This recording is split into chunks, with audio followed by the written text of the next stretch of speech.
Okay, so this is the respiratory assessment. I'm going to first start with assessing the respiratory effort. I see normal respiratory effort, no accessory muscles are being used, no increased work of breathing. Respiratory rate appears to be about 20. I don't see any intercostal muscles used. The rate and rhythm is calm and non-labored and regular rate of breathing. I'm going to assess his skin. The skin is normal color, no cyanosis of the lips. The skin is warm to touch and nail beds are cat refo less than 3. The nails are also no clubbing of the fingernails, they're smooth. In addition to inspecting his work of breathing, it is non-labored. I don't see any kind of accessory muscles of the neck being used either. Inspecting the anterior to the an AP ratio is 2:1, which is normal. Now next I am going to palpate for, I was also inspecting for any kind of, you lift your shirt up and we would look for any kind of depressions, any kind of unevenness of the chest, any kind of lag in breathing, or one-sided chest rise, and I don't see that. And look at the back side. The back side also looks uniform in color and no kind of bruising, lesions, masses that are revealed at this. Everything is uniform in color. Next I'm going to palpate for areas of tenderness, swelling, any kind of pain, feeling for any kind of bony step-offs that would indicate rib fracture.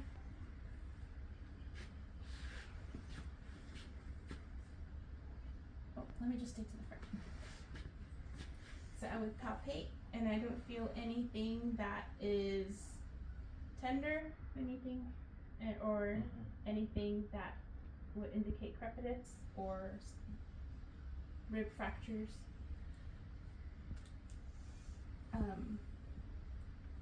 Next I'm going to have you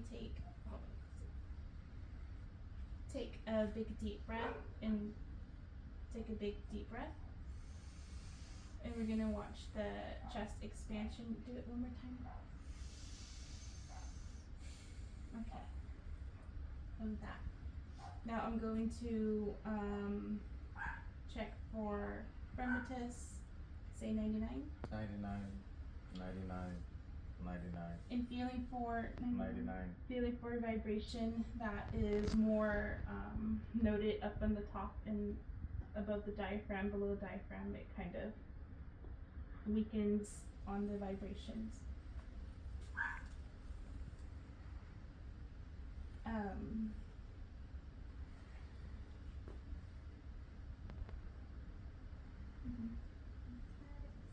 Next I'm going to percuss areas of the lung fields.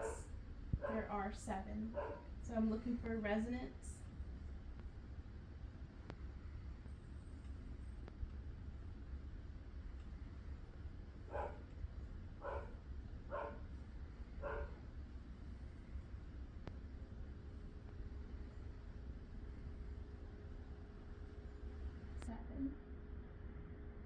Resonance and dullness here at the liver and tympany here at the gastric bubble.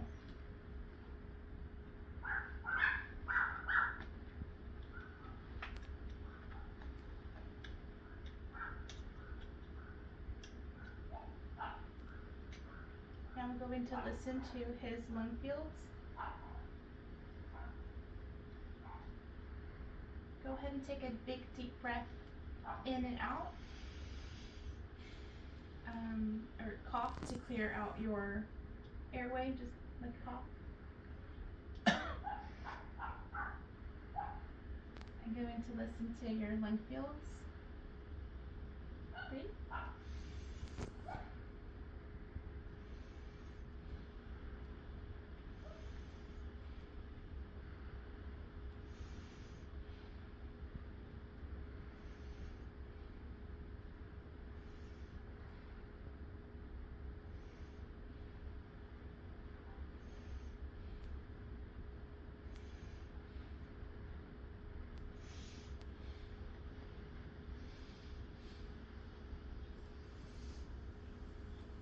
Okay.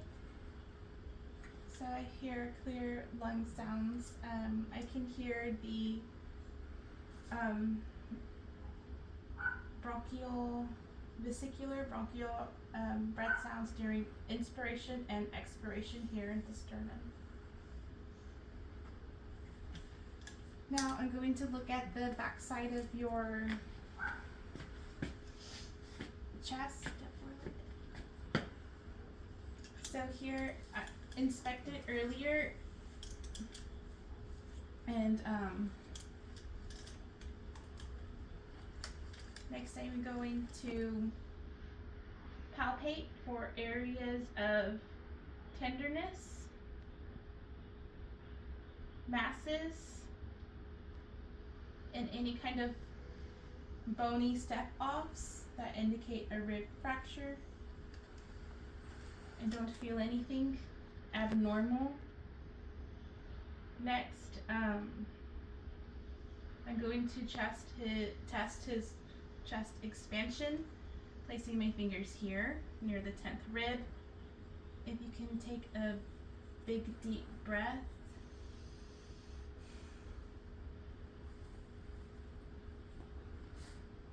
Stand up straight. Take a big deep breath. And watch for the hand movement. Next, I'm going to percuss the lung fields.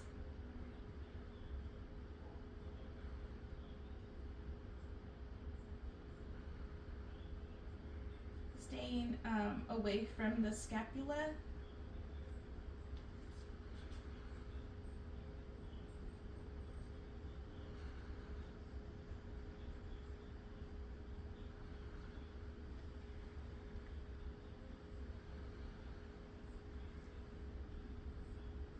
And listening for resonance.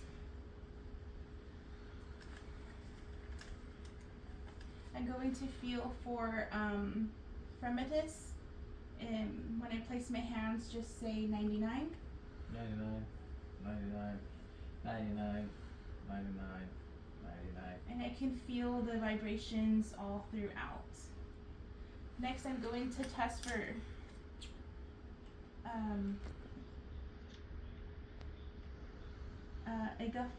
egophony.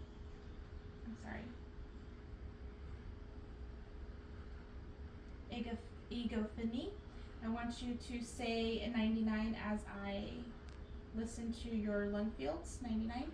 99, 99, 99, 99, 99, 99, 99, 99, 99, 99. And the 99 sounds like an E, not like an A. I'm going to also listen for bronchophony.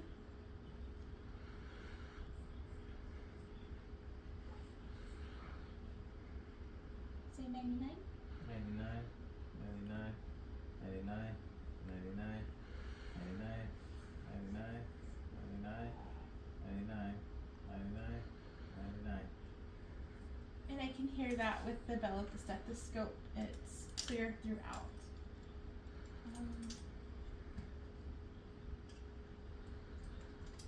I'm going to auscultate the 10 lung fields.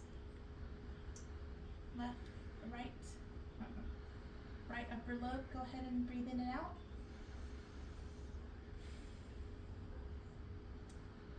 Breathe in and out.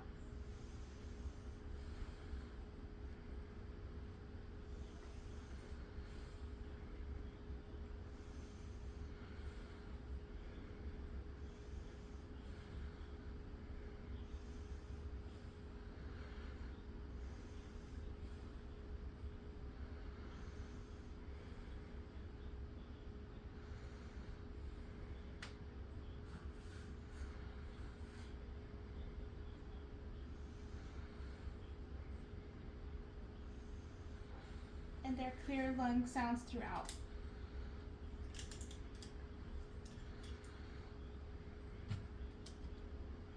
So, respiratory exam appears to be within normal limits. No adventitious lung sounds noted throughout. Next, this is the cardiovascular assessment. I am going to start by obtaining my patient's blood pressure.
So we have a blood pressure of 125/71, heart rate of 64.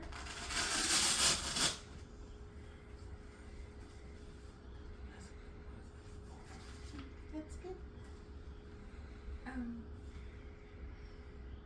Now I'm going to just kind of examine him. He doesn't look like he's in any kind of distress. He looks comfortable. I'm going to first locate the external jugular so I can measure the jugular venous pressure. He is at about 35 degrees. If you go ahead and look left. I'm going to locate the external. I see it already bulging out right here, the external jugular. And then I'm going to look for the pulsing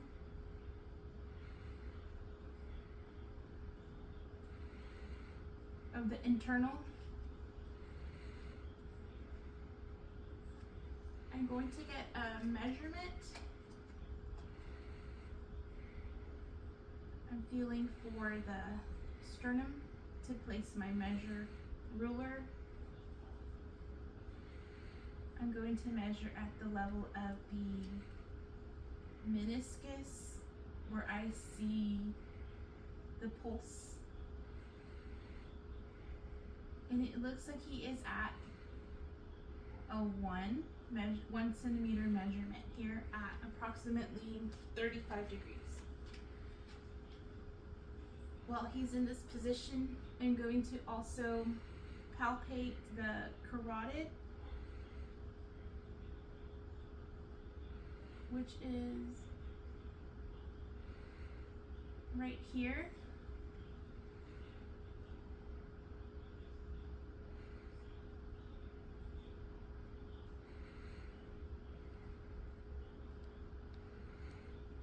And it's palpable.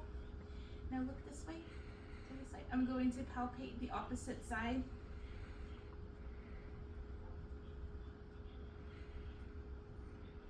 I see the pulsing. I'm going to palpate right here.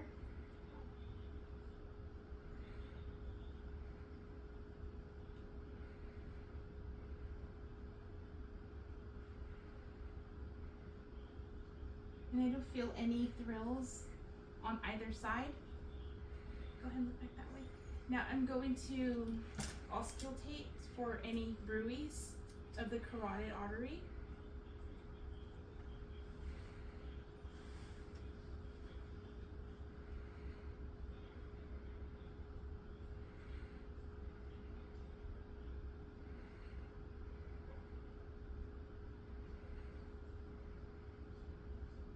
I don't hear any thrills. I'm sorry, I don't hear any bruise here. On the right side, let me listen to the left.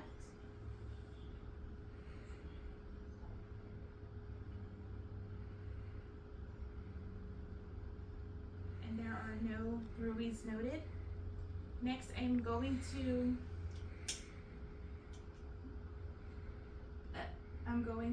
press onto the carotid artery.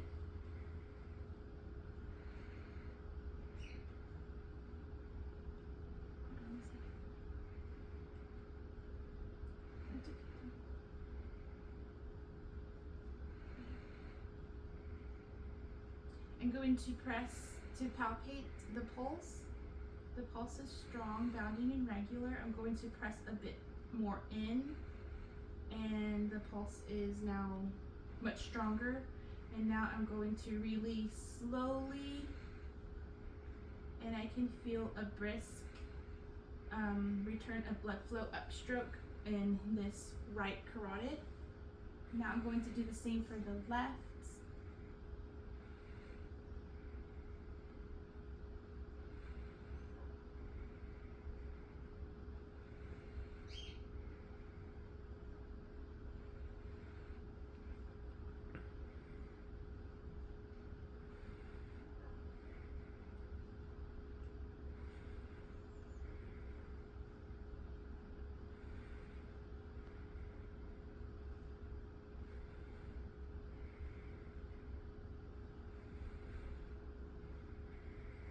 Okay, I feel the carotid pulse.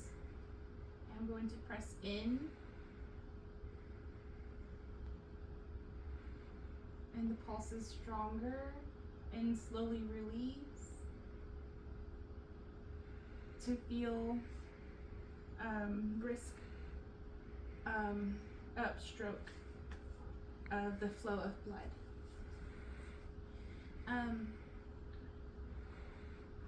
Next,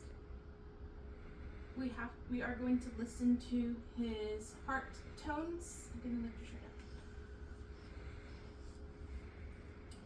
First, I'm going to inspect and locate the apical pulse.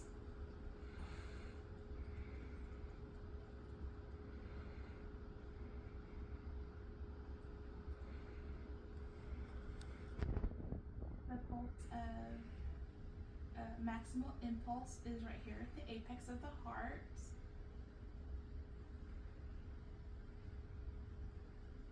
I'm trying to observe the pulsing. It is located at the left fifth intercostal space.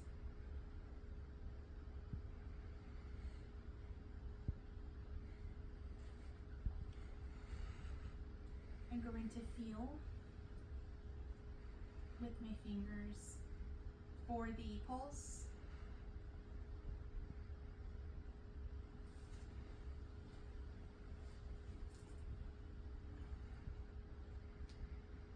And then I'm going to feel with my fingers for any heaves.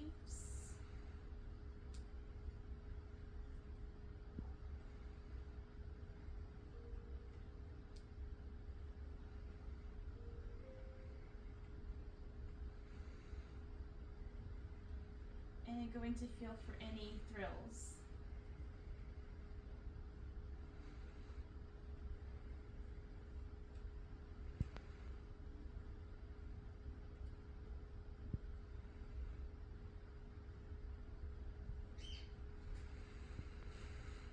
And I don't feel any kind of heaves or thrills on his aortic, at the heart tones. Next, I'm going to auscultate his heart tones, starting with the right second intercostal space, the aortic.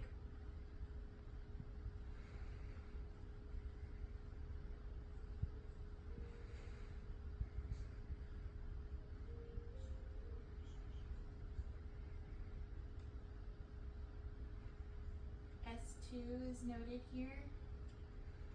Going to the left second intercostal, the pulmonic.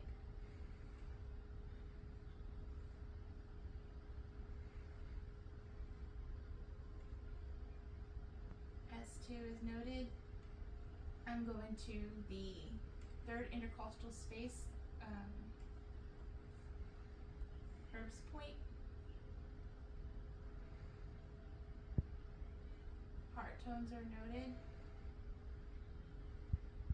Fourth intercostal space, tricuspid.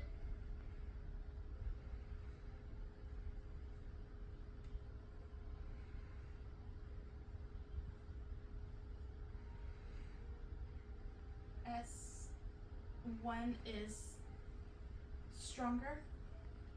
Fifth intercostal space, mitral.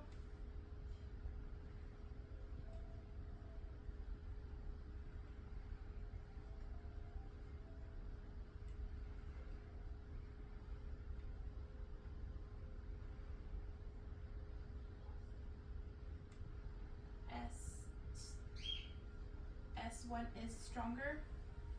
Now I'm going to listen to the bell of the stethoscope. Mitral, fifth intercostal.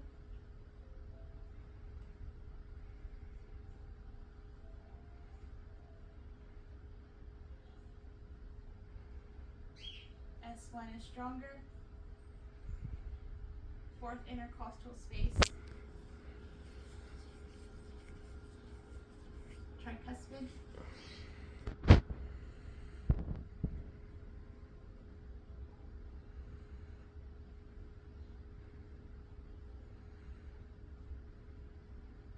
Third intercostal space, Erb's point.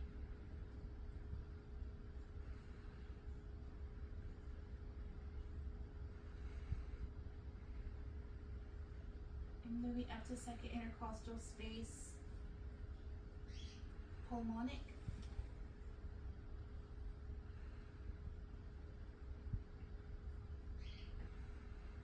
And then right side, second intercostal space, aortic.